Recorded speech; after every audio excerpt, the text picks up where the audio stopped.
Bonjour à tous et bienvenue dans cette vidéo qui fait partie d'une série de vidéos que vous trouverez dans la playlist Le Dico de l'élite. Aujourd'hui, je vais vous parler du mot épargne et je pense que même si bien évidemment vous savez déjà ce que ce mot signifie, vous allez sûrement découvrir pas mal de nouvelles choses que vous ne connaissez peut-être pas. Du coup, je vous invite à rester jusqu'à la fin de cette vidéo pour ne rien rater parce que nous allons approfondir cette notion et l'analyser de manière critique. Et surtout, on va voir ensemble comment elle peut véritablement vous aider à améliorer votre situation financière. Commençons dans un premier temps par la définition de base du mot épargne que vous trouverez dans n'importe quel dictionnaire.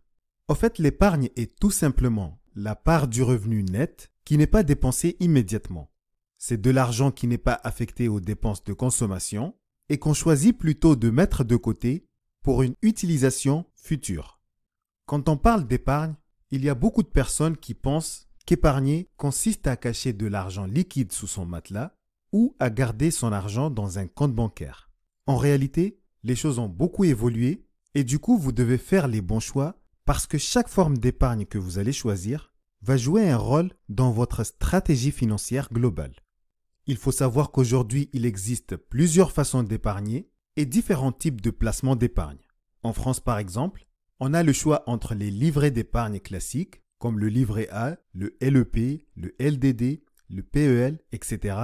Il y a aussi les comptes à terme, le plan d'épargne en action, l'épargne retraite, l'assurance vie et plein d'autres produits qui répondent aux besoins de chaque personne et qui s'adaptent à son horizon de placement et au niveau de risque que cette personne sera prête à prendre. Bien évidemment, chaque produit est différent, il a aussi ses propres avantages et ses inconvénients, mais c'est à vous de choisir ceux qui correspondent le mieux à vos objectifs. En fait, il faut savoir que le fait d'épargner, c'est bien plus que de l'argent qu'on met de côté périodiquement ou occasionnellement. Épargner, c'est avant tout un état d'esprit et une autre façon de voir les choses.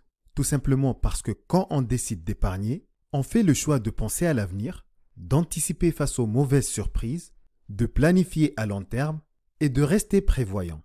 Mais ce n'est pas tout, parce qu'en épargnant, on se prépare aussi financièrement à réaliser nos objectifs, mais en plus de tout ça, on s'offre la possibilité d'avoir plus de liberté et plus de sérénité pour faire les bons choix au bon moment.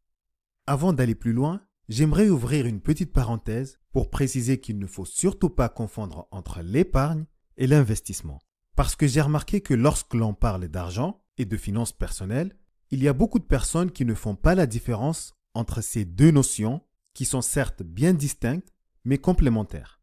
Tout simplement parce qu'en épargnant, on peut se constituer ce qu'on appelle un capital et on peut par la suite décider d'investir ce capital. Et dans le sens inverse, en investissant, on peut choisir de prendre une partie des gains pour renforcer l'épargne. Maintenant, je vais vous donner mon point de vue et je vais vous dire ce que je pense du mot épargne. C'est vrai que le fait d'épargner est souvent perçu comme un acte de renonciation, de privation, et certains parlent même de sacrifice.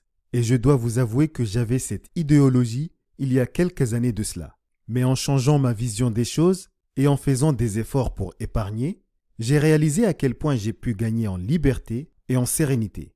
Et je pense que je ne suis pas le seul à le dire. Sachez que l'épargne peut vous aider à réussir financièrement, puisque c'est la base fondamentale sur laquelle vous pouvez bâtir votre indépendance financière. Tout simplement parce qu'en ayant une épargne solide, non seulement vous vous protégez contre les imprévus, mais en plus, vous vous offrez le privilège de saisir des opportunités qui vont vous permettre d'augmenter votre richesse.